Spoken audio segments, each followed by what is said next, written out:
Então tá. Então o que a gente vai fazer agora é começar a falar um pouco sobre Hadoop e MapReduce. Certo? Vamos entrar um pouquinho de detalhe como é que funciona.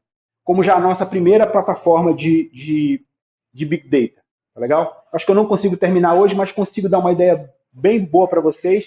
E na aula que vem a gente já vai começar a ver alguns algoritmos. Tá certo? Não contem pro pessoal não ainda. Viu? Deixa eles na dúvida ainda um pouquinho. Só tinha 10 caras aqui antes de vocês, então não se sintam. No começo da aula só tinha 10 pessoas. Beleza. Problema típico de Big Data, lembram da aula passada? Iterar sobre um grande número de registros, extrair algo de interesse de cada registro, distribuir e ordenar resultados intermediários, agregar resultados intermediários e gerar a saída final. Certo? O MapReduce responde esse problema típico caracterizando duas tarefas importantes. O map, que é extrair algo de interesse de cada registro, e o reduce, que é agregar resultados intermediários. Então, esses dois passos do problema tipo de Big Data são caracterizados como o map e o reduce. Certo? E a ideia do MapReduce é prover uma abstração funcional dessas duas operações. Certo? Um programador MapReduce, ele vai basicamente escrever duas funções. A função map e a função reduce. A função map recebe como entrada um par chave-valor, ou vários pares chave-valor, e devolve como resultado vários pares chave-valor. De alguma maneira, ele vai extrair alguma coisa daqui e vai gerar isso como resultado. O reduce vai receber esses pares e vai agregá-los de alguma maneira. Certo? A gente vai ver isso já funcionando. Realmente, isso é basicamente o que é um programa MapReduce. Não é muito mais do que isso. O programador ele vai desenvolver essas duas coisas, um map e um reduce. E a ideia é que o arcabouço execute isso. Tá? Vamos ver vários exemplos aqui. Vamos ver um exemplo com várias coisas aqui. A ideia é que, lembre-se que isso é executado num cluster, como a gente viu na aula passada. A hipótese é que eu estou executando esse processamento num cluster. Tá certo? Então, os maps e os reduces vão ser executados em nós do cluster. Beleza? Ok? Todos os valores V2 com a mesma chave K2 são garantidamente enviados para o mesmo nó do cluster para sofrerem um reduce. Certo? Toda vez que eu gerar uma chave K2, V2, todos os valores V2 que têm a chave K2, elas vão ser garantidamente processados pelo mesmo nó do cluster. Como a gente vai ver daqui a pouco. O arcabouço de execução cuida de todo o resto. Então, de novo, o programador só vai escrever isso e isso. A gente vai ver exemplos. Até o final da aula vocês vão estar entendendo.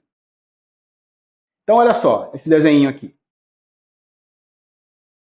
A ideia é que esse map aqui recebe K1V1 e gera como saída chave A, valor 1.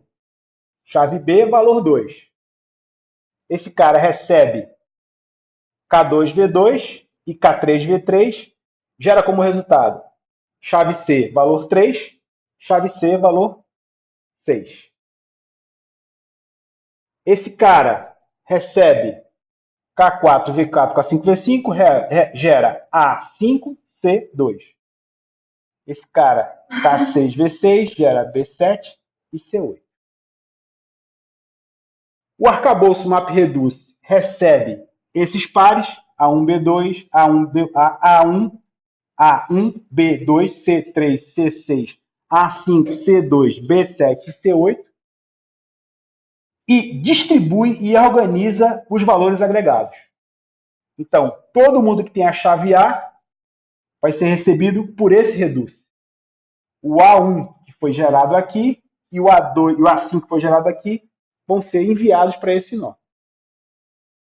O B2 que foi gerado aqui e o B7 que foi gerado aqui serão enviados para esse reduce.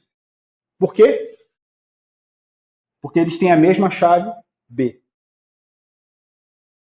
O C3, C6, C2 e C8 vão ser todos enviados para esse cara. Por quê? Porque eles têm essa mesma chave C. Certo? O que o arcabouço garante é que, garantidamente, se esse cara, se o A1 está sendo processado aqui, o A2 também estará. Ele não estará aqui nem aqui. Se o C está aqui, C3 está aqui, ele não vai estar aqui nem aqui. Ele vai estar aqui junto com esses caras. Baseado simplesmente numa chave. Tá certo? Pronto, pode pensar como um hash. Pode pensar como um hash. Tu tá enxergando aí onde tu tá? Não. Então senta ali, pô. Bota ali. Tu também, bicho. Senta ali, ó. Senta ali e bota ali no meio. Fala, Léo. Pode ter várias chaves no mesmo reduce? Pode. Mas não pode ter a mesma chave em dois reduces. Isso sim. Tá?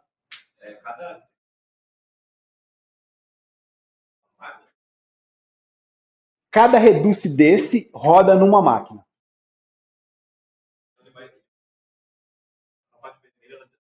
Exatamente. Essa parte vermelha distribui o resultado dos maps que rodam em determinadas máquinas para os reduces que rodam em outras máquinas. A inteligência do treco está em fazer essa distribuição. É, parecido. Virtualmente pode pensar como um barramento. Tá? Daqui a pouco a gente vai ver como é que funciona no detalhe. Um nó pode fazer map reduce. Podem ser os mesmos. Podem ser os mesmos. A gente vai ver que realmente pode ser os mesmos. Beleza? Por que esse modelo simples funciona? A gente vai ver os exemplos aqui, vocês vão ver que é muito geral. Né? E ele implementa, pessoal, olha só, esse troço aqui. Itera sobre um grande número de registros, extrai algo interessante, distribui e ordena os resultados intermediários, agrega os resultados intermediários, gera a saída final. Tá certo?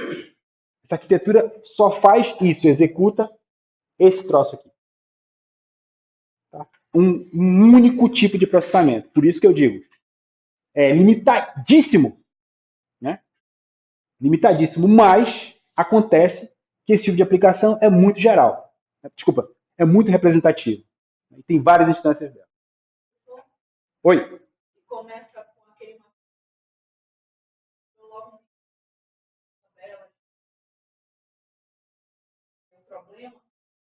Não lembro disso, não. Sim, por exemplo, aquilo pode ser uma aplicação. Né? Aqui eu posso, por exemplo, entrar com o dealer que vendeu e o valor, o dealer que vendeu e o valor. Aqui todos os dias eu vou ficar aqui e faço a soma aqui, por exemplo. Lembre-se que isso aqui ocorre em paralelo e isso aqui ocorre em paralelo. Tá certo? Mas isso aqui necessariamente ocorre antes disso. Tá? Eu só posso vir para cá depois que isso está pronto. Mas isso aqui é em paralelo. Tá certo? Ou seja, se eu tiver várias máquinas, eu consigo fazer esse mapeamento, o map, em paralelo e consigo fazer o reduce em paralelo. Tá? Mas isso aqui não ocorre simultaneamente. Tá bom? Oi? Não é ETL, porque não precisa ter ETL. Eu não estou carregando, eu já estou gerando o resultado de uma vez. Eu não estou carregando para depois fazer a consulta. Eu já estou gerando o resultado. Entendeu?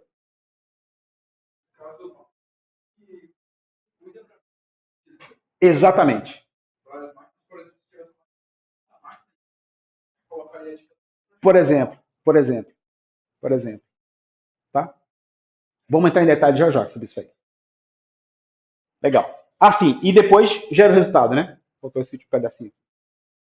Esse cara vai gerar os resultados. Nesse momento vocês estão sentindo enganados, né? Vocês acharam que eu ia explicar um negócio para vocês super complicado e é um negócio bobo pra caramba, né? E é mesmo. Como todas as coisas legais de computação, é bobo. Bom, o framework, a plataforma MapReduce, ela inclui, né? Primeiro, ela inclui um escalonador, que é o cara que vai atribuir tarefas, map e reduce, ao worker. O que é um worker? Um worker é um processo oco, um processo que não tem nada dentro. Roda nos nodos dos clusters. Então, eu digo assim, worker, agora você é map. Ou worker, agora você é reduce. E qual é o código que eu vou mandar para o worker? O código do map ou o código do reduce, que quem escreveu? Um programador. Então, eu vou instanciar um worker, ou melhor, o arcabouço map reduce vai instanciar um worker com o código do map ou o código do reduce, dependendo da fase em que eu estou de processamento. Então, ele pega o meu código, que no nosso caso vai ser Java, mas não precisa ser, e vai executar lá dentro, né? Esse workerzinho safado, na prática, é quem? Uma máquina virtual Java, exatamente. Uma máquina virtual Java, que processa bytecode Java. Exatamente o que ele é. E é fácil de fazer isso. Vocês implementam isso de hoje para amanhã, se eu passar a tarefa para vocês.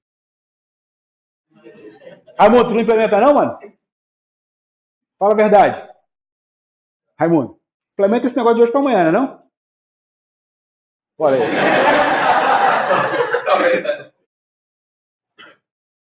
Agora, uma coisa que eu não falei para vocês. Por trás de tudo isso, tem um truque, que é o seguinte, um sistema de arquivos distribuído. Tá certo? Todos nós do meu cluster, eles enxergam o mesmo sistema de arquivos. Tá certo? Quando eu carrego os dados nesse sistema de arquivos, fisicamente, os meus dados são fragmentados em vários pedaços, nos vários nós do cluster. Nos vários nós do cluster. Logicamente, a minha visão é que eu estou, vocês vão ver isso quando vocês estiverem usando o Hadoop, é que eu estou num file system só. Mas, de fato, os meus dados estão espalhados. Então, pode ser um arquivo gigante, pode ser um montão de arquivos. Né? Esses caras eles estão fragmentados pela rede. Tá certo? Ok? Mas vejam, o meu código do map não é sempre o mesmo, e o meu código do reduce não é sempre o mesmo, então eu vou executar o meu código sobre pedaços de dados diferentes, mas é o mesmo código. Tá certo? Então pensem que são registros de vendas. Eu pego os meus registros de venda e digo, carrega esse registro de venda no file system distribuído. Né? Então, algumas máquinas vão ficar com alguns registros, outras com outros registros. Mas o meu map, ele sabe que ele tem que fazer o quê? Ler registros daquele tipo. Então, ele lê 1, lê 2, lê 3, lê 4, lê 5, lê 6, lê 1000. Cada um lê alguns registros. Certo? E quando eu faço o mapeamento para a chave, eu sei que eu vou rotear, por exemplo, as vendas do mesmo dealer para o mesmo reduce, para poder, por exemplo, fazer a soma. Beleza? Então, dados de entrada são carregados no sistema e automaticamente distribuídos pelo cluster. Tá? E já adianto, com redundância. Por quê? Por causa de falha. Distribuição. Então, o MapReduce tem um escalonador, que atribui tarefas MapReduce aos workers. É um escalonador normal, como eu escalono um sistema operacional. Se o cara está ocupado, eu seguro. Se não tiver, eu mando mais. Os workers, então, são processos que rodam nos nossos clusters. São processos ocos, onde eu carrego o meu código. O sistema de arquivo distribuído serve para que os dados de entrada sejam carregados no sistema. Agora, olha só a distribuição. Eu movo tarefas para os nós onde estão os dados. E não o contrário. Em vez de fazer o trabalho, Gabi, de mover os dados para o lugar onde eu quero processar, eu deixo o dado lá e mando meu código para lá para ser executado. Tá certo? Então, quando eu estou rodando o teu Job Map Reduce, que vai fazer a soma das vendas, ele vai pegar os dados e fazer a soma. Depois eu dou o Aguinaldo para fazer a média, ele vai pegar os dados e fazer a média. Mas eu não vou mover esse dado de lugar. Ele vai ficar lá no File System. Né? E vejam que eu já estou assumindo que esse cara é leitura somente. Porque no processamento analítico, qual é a carga esperada? De leitura, né? Eu não espero atualizar registros.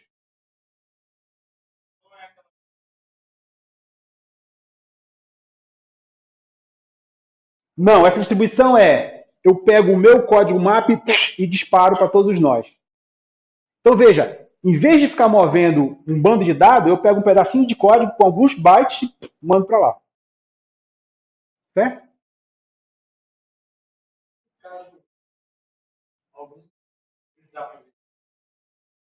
Assume que eu não estou fazendo escrita, porque o meu processamento é analítico. Se eu quero saber a soma, eu não vou somar, eu não vou acrescentar do nada um valor novo.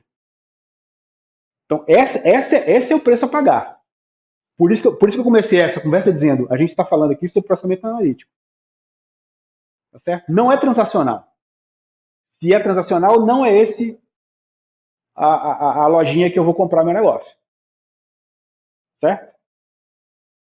Essa tua dúvida é interessante e ela vai ser resolvida um pouquinho mais na frente, mas por enquanto vamos deixar assim.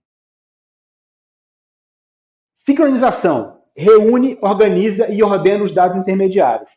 Aquela minha barreira vermelha, ela tem que garantir que quando o Reduce for fazer a continha dele, o que deve ter acontecido? Todos os valores de determinada chave devem ter chegado já. Né? Então isso eu tenho que garantir, porque senão eu não dou a soma correta.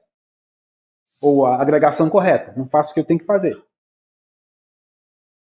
E ele tem o sistema de tolerância à falha, detecta falhas nos workers e os reinicia eventualmente. Então, uma coisa que não acontece muito, né, que é a máquina virtual Java travar.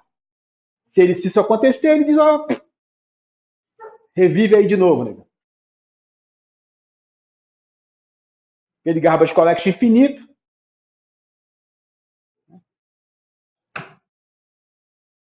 Vamos lá.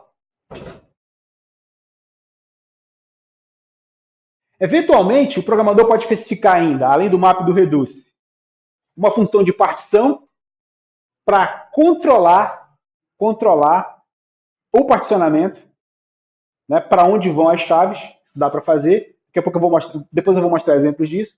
E um combine, são mini reduce que rodam em memória depois de uma fase do mapa. Isso aqui também vai ficar claro depois.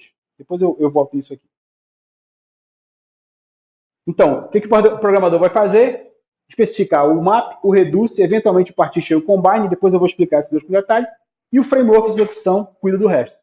Quase bom demais para ser verdade, né? O programador escreve o map, o reduce e fala, negão, roda. Por que é simples assim? Porque o que a gente está implementando é, de novo, esse caboclo aqui. Sempre esse caboclo aqui. Certo? Nada mais do que isso. Ok?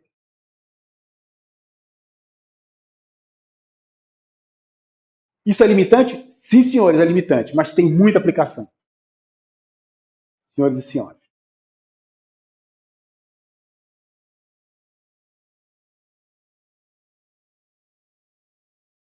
Isso aqui é como é que entra o partition na história, tá certo? Então, por exemplo, aqui, ó. Por exemplo, eu pego o combine, desculpa. Por exemplo, esse cara recebe K1V1, K2V2, K3V3, K4V4. Esse cara gera o A1B2, o C3 e C5. Então, em vez de ele mandar duas chaves para cima, ele pode, por exemplo, combinar e já mandar somado. 9. O que eu estou ganhando aqui? Eu vou ter menos tráfego na rede na hora que eu for transmitir. Então, em vez de mandar dois elementos, eu mando um só. O resto é igual. Partition. O partition, o que ele faz é, eu escolho para onde é que eu vou mandar as coisas. Depois eu vou dar um exemplo melhorzinho também. Esse exemplo aqui não está muito bom. O resto. O que é o resto? Então, o programador escreve o map, o reduce, e o arcabouço faz o resto. O que é o resto?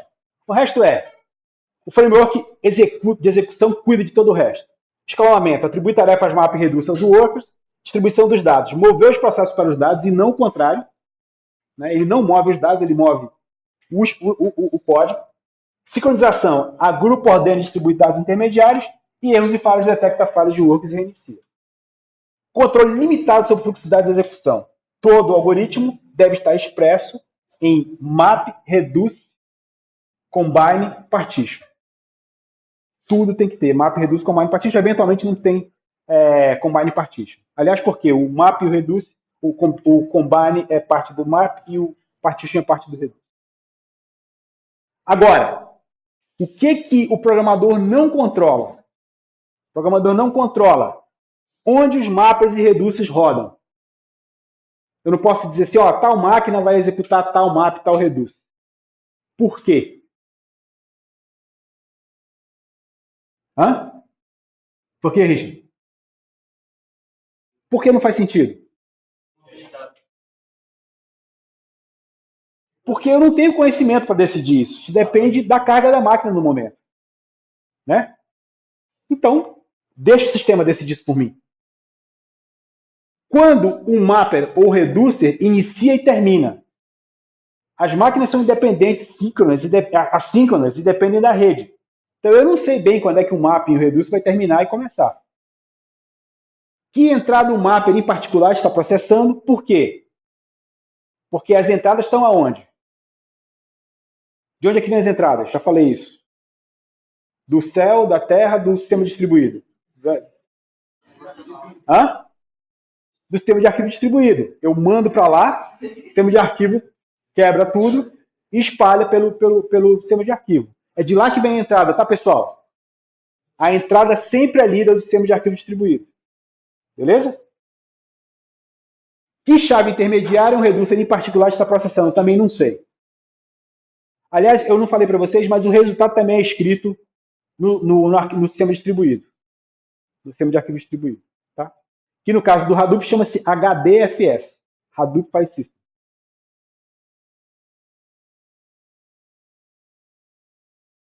Bom, sincronização.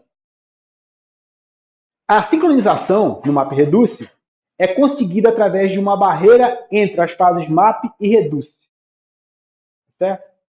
O reduce só pode executar depois que os seus maps tiverem terminado de executar.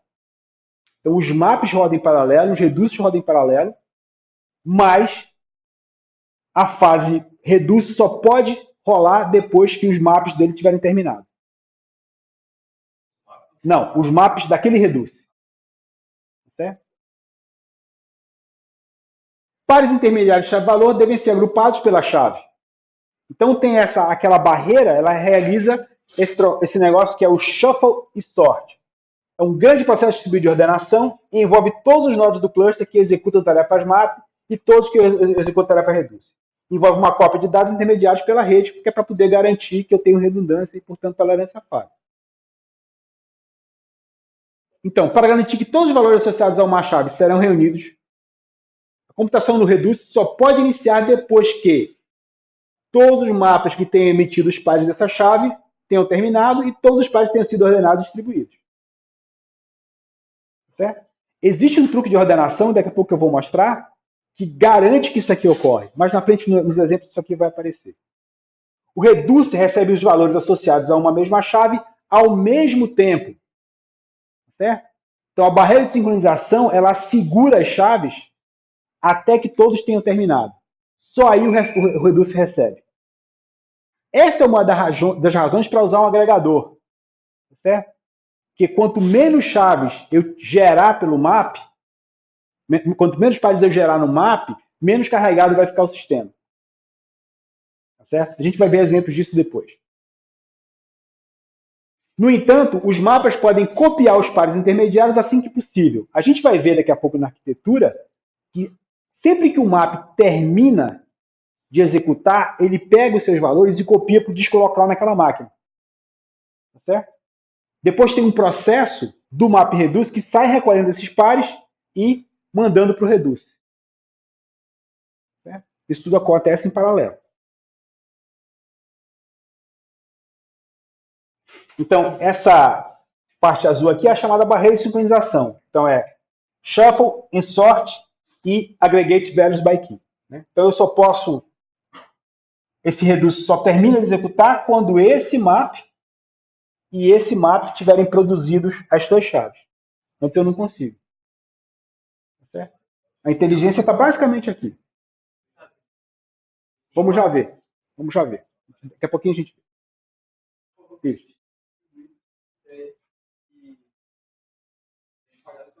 Aham.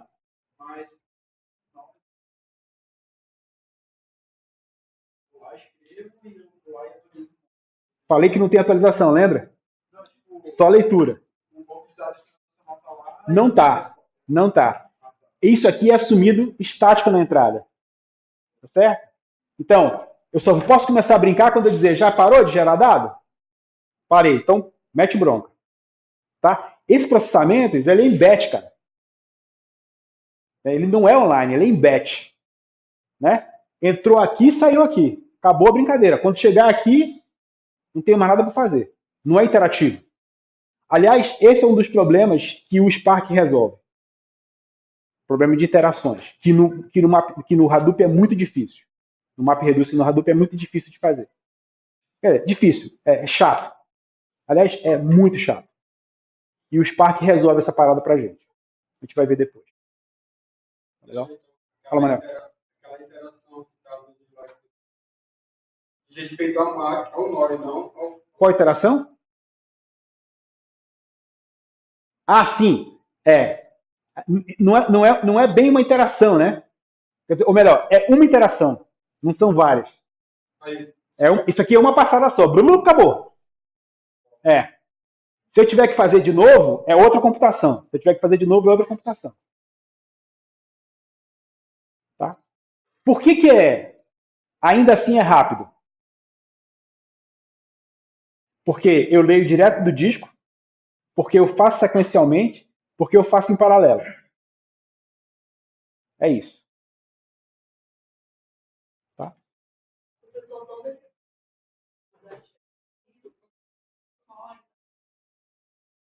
Não, já foi. Já deu o resultado. Já sei a média de vendas do mês. Não tem gestão. Eu processo de dados. Isso aqui, a entrada é o log. Não é o log que eu carreguei no banco de dados para começar a fazer select. É o log. Eu leio o log direto. Porque, lembra, olha só. O map e o reduce é um programa numa linguagem de programação. No nosso caso, Java. Ou seja, eu posso usar o truque sujo que eu quiser. Expressão regular, o que eu quiser. Então, o formato do arquivo qual que é? O que eu quiser. Eu posso processar o log cru. Eu não preciso carregar no formato das tuplas do banco de dados relacional, lá. Né?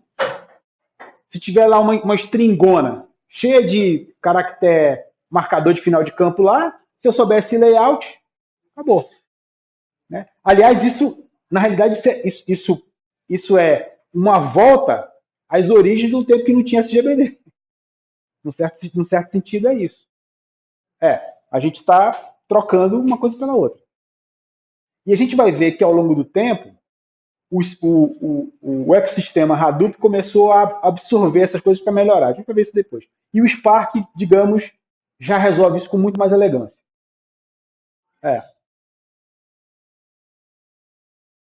Beleza? Bom, apresento para vocês, então, o map e o reduce de um exemplinho aqui bobo. Certo? Isso aqui é pseudocódigo, não é nenhuma linguagem particular. Daqui a pouco eu vou mostrar, não sei se hoje, vou mostrar código Java, mas dá para a gente ter uma ideia aqui. Esse cara aqui é um contador de palavras. Certo? O que é a entrada desse negócio? É um documento, tá certo? Com um texto lá dentro. Então, qual que é a chave aqui nesse caso? O doc.id. E qual é o valor? O texto. Certo? Então, esse map, ele lê um texto. O texto que tiver na entrada dele. Certo? E aí, para cada palavra W no texto, ele vai emitir um par. Qual que é a chave? A palavra. E o valor? 1. Cada vez que ele encontra uma palavra, ele emite 1. Abacaxi, 1. Maçã, 1. Abacaxi de novo, 1. Certo? Todas as palavras, todos os pares da mesma palavra vão para um reduce. Para o mesmo reduce. Esse reduce recebe um par que é uma chave. Qual é a chave? A palavra. E todos os valores que tem, uma lista de valores com essa mesma chave. Soma igual a 0. Para cada valor em valores, tu recebe isso mais V. E eu vou emitir como resultado a palavra e a soma. Morreu. É literalmente uma lista invertida. Em vez de gerar o somatório, eu podia gerar uma lista aqui. Pronto, já fez um indexador. Transformou o contador no indexador com... Pronto, isso aqui é um contador de palavras, que é o Hello World do MapReduce, geralmente. A gente conta para eles agora ou não? Não, né? Ainda não está na hora de contar, não.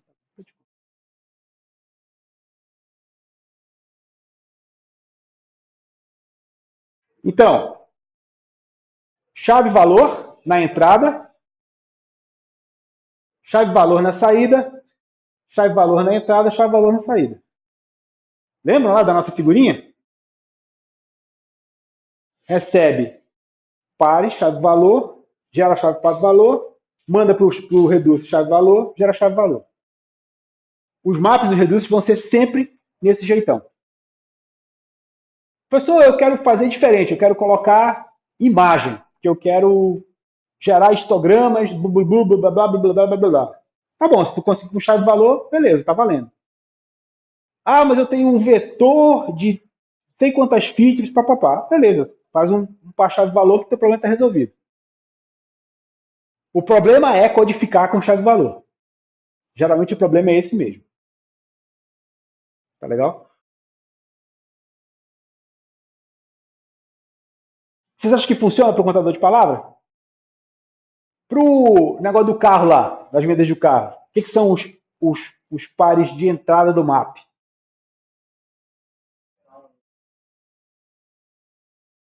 Eu quero saber, a minha tarefa é, eu quero saber quanto que cada concessionária vendeu. Concessionário, o valor, né? Esse cara vai emitir simplesmente a concessionária e o valor, e esse cara vai agregar tudo, somar e entregar no final. Ah, é média. Bom, então não é soma, é média. Veja que o reduce da média é diferente do reduce da soma. Certo? Então, se a minha aplicação ela cabe naquele algoritmozinho, naquele ciclinho, eu sempre consigo implementar no MapReduce. Ah, mas cara, o meu negócio é muito difícil. Eu vou gerar o score de crédito do cliente. É super difícil. O Marquinhos fica dizendo que é um modelo maluco, não sei o quê. É a mesma merda. É um monte de registro do que o cara comprou, com características, que eu preciso filtrar. No final das contas, eu preciso agregar e gerar um score. Falei, merda, eu vou ter que cortar. É a mesma mescla, exatamente, que eu falei para vocês. É a mesma mescla. Né? Fala, Arthur. O senhor falou que uma das desvantagens da DVD é o que Aham.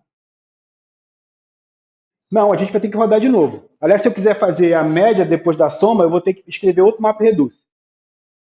Por que então esse negócio é bom? Porque eu não preciso transformar os dados, não preciso carregar. Basta rodar de novo. No SBD eu faria a mesma coisa. Olha só, eu carregaria os dados, aí eu rodo a consulta da soma. Aí eu vou ler todos os dados para calcular para a média. Vou ter que rodar a consulta da média. Do mesmo jeito. Eu posso botar na mesma consulta os dois. Beleza. Então bota a mesma consulta nos dois aqui. Faz a soma e a média e entrega o resultado de uma vez. Se tu sabe que tu vai precisar disso. Já faz a soma e a média aqui. Mesma coisa. A ideia, Arthur, é que eu não preciso transformar os dados. Eu posso fazer isso a partir da entrada, usando o meu programinha map qualquer. E o fato de ser em paralelo me ajuda a transformar isso mais rapidamente. Eu posso pegar o SGBD e colocar dentro do meu map? Pode. Tranquilamente. Meu map pode rodar um SGBD, por que não? Pode. Ninguém vai fazer isso, mas pode. Vou poder um MySQL dentro de uma máquina virtual Java. Em teoria eu posso fazer isso, mas precisa. Porque o meu processamento geralmente é bobinho. O que eu vou fazer com cada item de dados é coisa pouca. Só que eu faço isso muitas vezes em paralelo, sobre os dados crus. Certo? O que é o difícil aqui?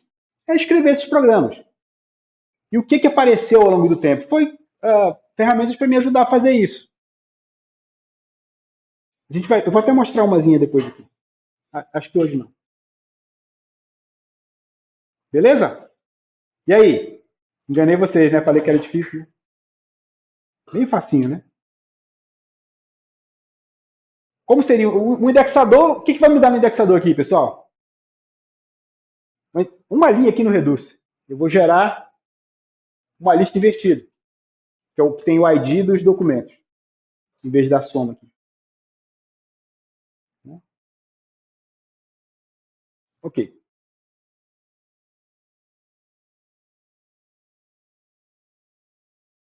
Bom, a implementação MapReduce mais famosa, fora do Google, que chama-se MapReduce mesmo, é o Hadoop. Né? Hadoop, então, é uma implementação open source em Java, foi desenvolvido pelo Yahoo, que agora é um projeto Apache, e foi usado em produção no Yahoo, no Facebook, no Twitter, no LinkedIn, Netflix. E na década passada, até a década passada, não, essa década, né? Ainda não é a passada, né? Ainda é a mesma década. É muito utilizado, né? Sistema de software amplo em expansão.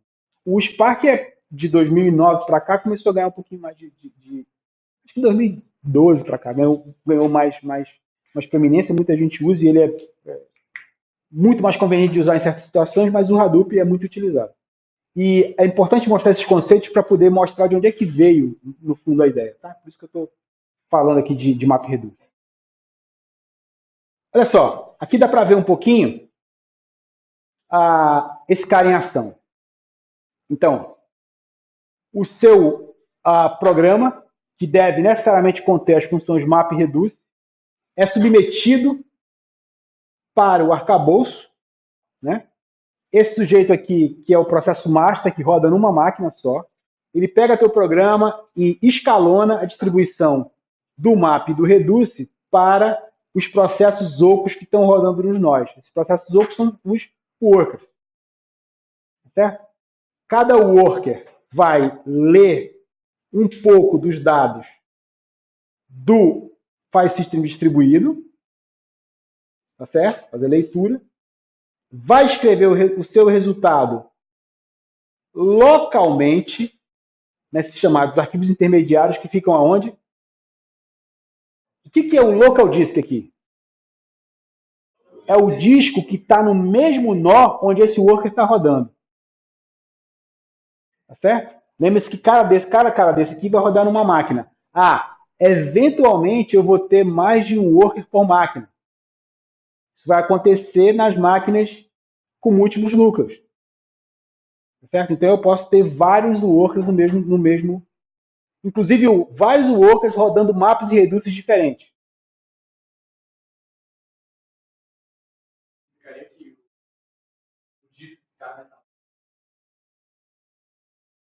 Sim, tá no é um file system. Eu posso ter muita coisa lá. Basta que eu dê o path correto, né? Tá bom? Igual um computador qualquer. Tá? Então, Então, veja, essa escrita intermediária, ela não tem a ver com o file system distribuído. Ela é um processo interno que o programador não controla e só serve para uma coisa: para eu liberar esse worker assim que o trabalho dele estiver pronto. Porque senão eu ia ter que ficar com esse cara ocupado até alguém estar pronto para ler o resultado dele. Então esse cara aqui funciona como um buffer. Terminei de fazer, escrevo aqui, e depois alguém, que é o MapReduce, vai ler esses dados, essa leitura aqui é remota, né? E vai mandar esse dado para o worker que tem o reduce correto. O reduce vai rodar no worker e vai escrever o resultado na saída aqui, de novo, para esse sistema distribuído. Oi.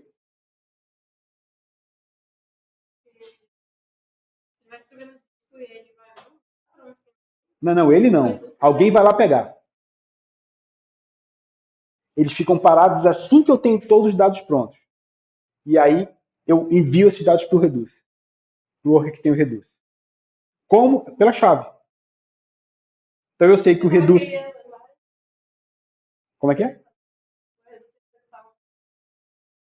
Eventualmente pode ser. Mas veja. Por exemplo. Aqui o exemplo aqui. Essa chave... por exemplo, esse cara aqui gerou duas chaves. O cara que vai processar essa chave está aqui e o cara que vai processar essa chave está aqui. Então eu não posso mandar, não pode ser a mesma máquina. Porque eventualmente as chaves serão processadas em redutos diferentes. Então eu não posso garantir que os mesmos redutos vão estar na mesma máquina onde eu rodei, onde eu gerei resultado. Então essa fase aqui é remota. Ela usa a rede. Essa fase de bufferização dos resultados intermediários não usa a rede. Mas essa fase usa. Então pensa no produtor consumidor. Eu gero aqui uma fila. Esse cara aqui de vez em quando vai ver, já tem tudo aí, já. Manda para cá.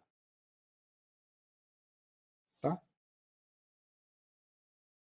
Beleza? Então isso aqui é mais ou menos o MapReduce vivo rodando.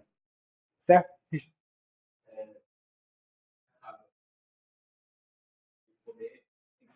É isso aí.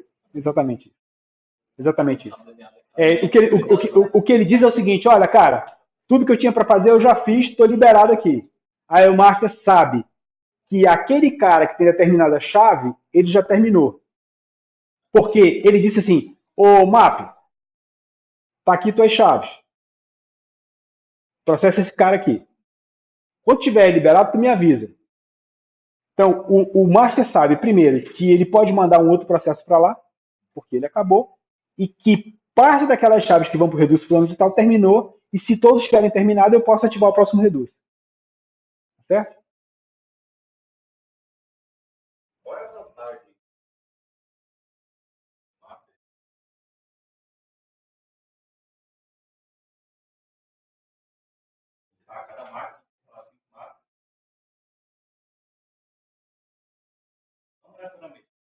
Não, eventualmente uma máquina vai rodar mais rápido do que a outra.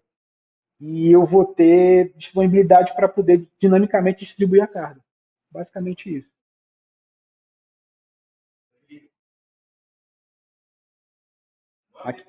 Aqui, esse aqui? Isso aqui é a leitura do disco local. Não do disco local. Da parte local do sistema distribuído, do sistema de arquivo distribuído.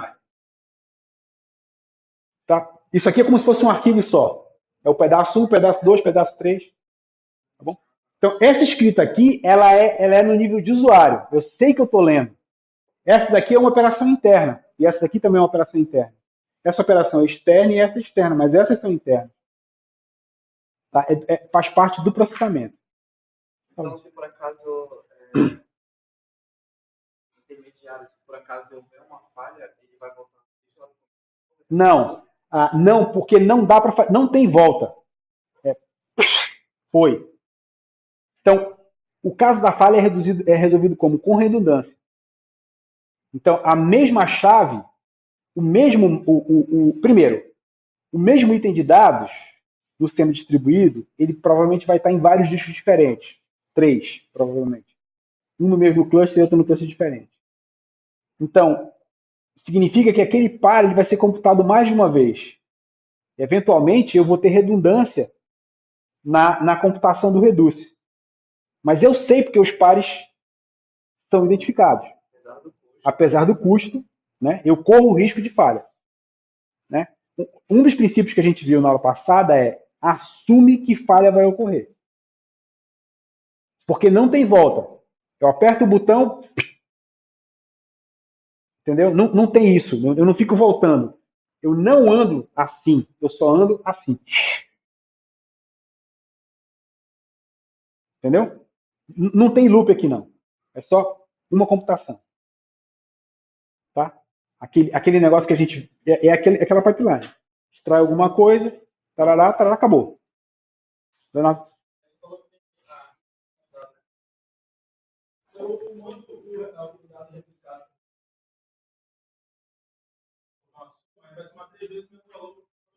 Ele descarta pares redundantes. Se chegarem 3 pares, três cópias do mesmo par, eu vou estar descartando.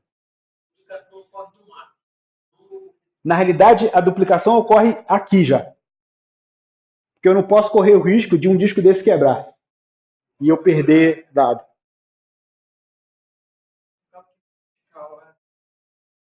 É o master. O que eu tenho que ter certeza é que pelo menos uma cópia do par chegou para eu poder computar até o final. Então, de puta, ele vai com... Como é que é? De puta ali, ele vai com... Não, isso aqui vai pro file system distribuído também.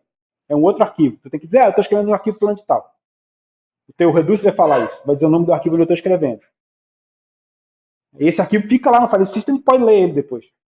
Lembrando que essa leitura tem que ser sequencial. Tem que ter um processo externo para ler. Que é outra coisa que o Spark resolve. No caso do Hadoop, é o HDFS. Deixa eu falar dele daqui a pouco. Acho que não vai dar tempo hoje, não. Aqui, ó, rapidinho aqui. Ó. Então, o do Google MapReduce, que é a implementação original, chama-se GFS, o Google File System. Tá? E a implementação do Yahoo, que é o Hadoop, chama-se Hadoop Distributed File System, ou HDFS. Eles são basicamente iguais. Né? Isso porque o paper lá do original de 2004, dos caras do Google, do GFS, mostrava como é que funcionava a estrutura de dados. E não é difícil de implementar. Para falar a verdade, a ideia é muito boa, mas ela é simples. Tanto que os caras do Hadoop implementaram igualzinho do Google. Isso sem brincadeira. Vocês todos que fizeram sistemas operacionais, vocês conseguem implementar esse negócio. Não é nada do outro mundo. Sinceramente, não é nada do outro mundo. Não é que seja rápido, mas é simples a ideia. No fundo, é simples.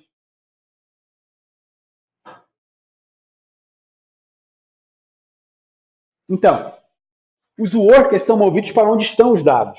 Os dados são armazenados nos discos locais dos nodos do cluster. Inicia cada worker no nó que contém o dado local. Por quê? A gente assume que os dados não cabem em RAM e o acesso ao disco é lento, mas o disco throughput multiplicado pelas várias máquinas é razoável. Certo? Cada disco é lento, mas se eu faço isso em paralelo várias vezes, eu estou aumentando o meu throughput. Eu falei isso na passada lá, né? Bom.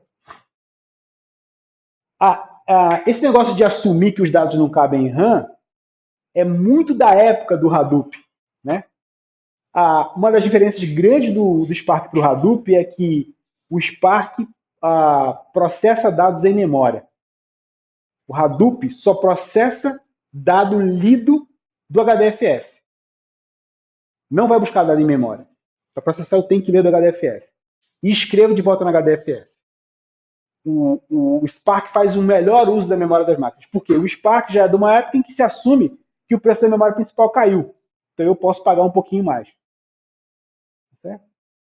Aliás, essa é uma das grandes vantagens do Hadoop, do Spark sobre o Hadoop, como a gente vai ver mais na frente. Hipótese do GFS, do Google File System e também do Hadoop FS. Primeiro, commodity hardware ao invés de hardware caro. Né? Pouca memória, o processador não precisa selar essas coisas, porque ele não vai fazer muita coisa mesmo, e o disco vai ser acessado sequencialmente. Portanto, disquinho fuleiro. Né? Então é hardwarezinho barato. Que, aliás, é compatível com aquilo que a gente viu na aula passada na arquitetura. Das coisas que a gente está usando. seja, não é um hardware caro. É o scale-out versus o scale-up que a gente viu na aula passada. Taxa de falha de componentes são componentes baratos, fuleiros, que, portanto, vão falhar com frequência. Né? Então, eu tenho que assumir que vai ter falha. Existe um número pequeno de grandes arquivos a serem processados.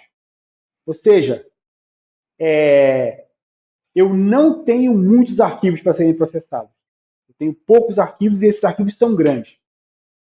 Porque se eu tiver muitos arquivos pequenos, a distribuição não funciona. Tá certo?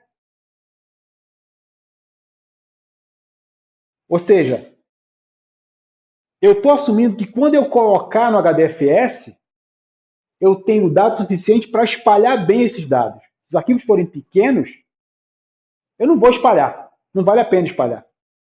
Tá certo? Então é feito para processar arquivos grandes. Tá? Nosso arquivo lá de 1 TB.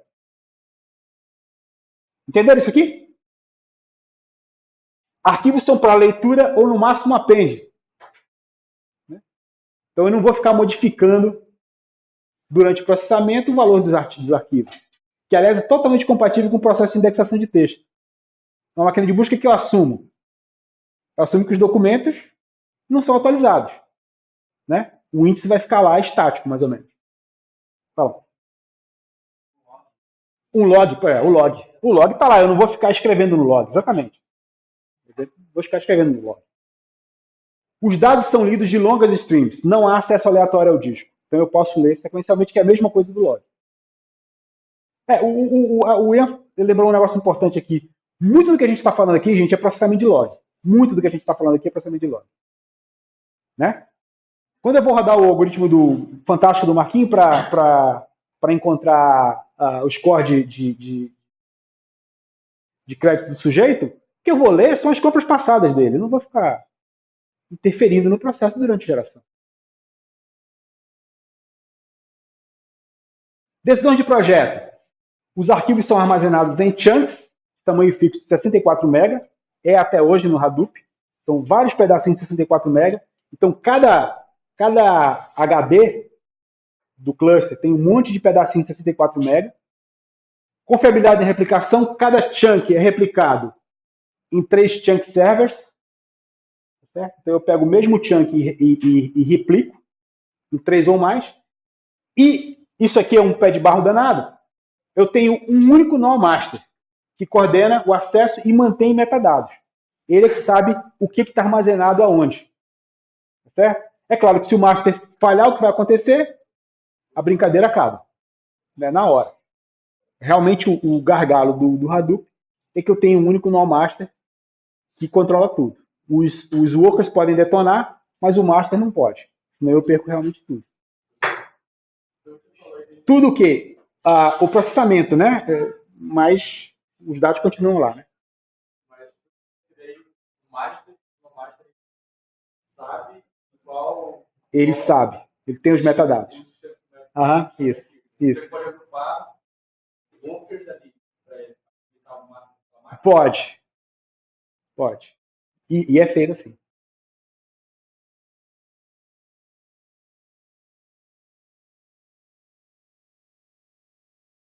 Então, qual a diferença do Google FS para o HDFS?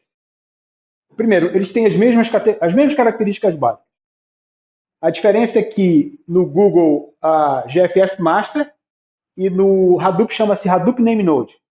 Mas o processo faz basicamente a mesma coisa. No caso dos escravos, né? Chunk Server no caso do GFS e Hadoop Data Nodes no caso do Hadoop. Mas é a mesma coisa. Então esse cara é o Master, esse cara aqui são os servers. Chunk Server. O modelo de consistência.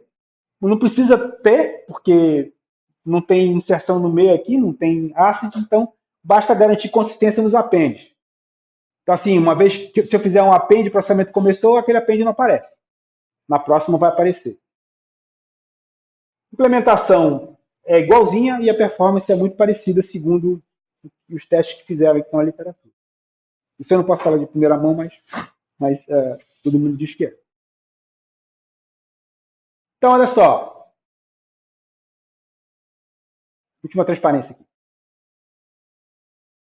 O HDFS Namespace, ele tem o File Namespace, né? Então eu sei aonde estão cada coisa. Então esse cara é um processo que roda numa máquina e o HDFS Datanode roda um em cada máquina também, trabalhando os dados daquela máquina. Ele roda em cima do File System do Linux.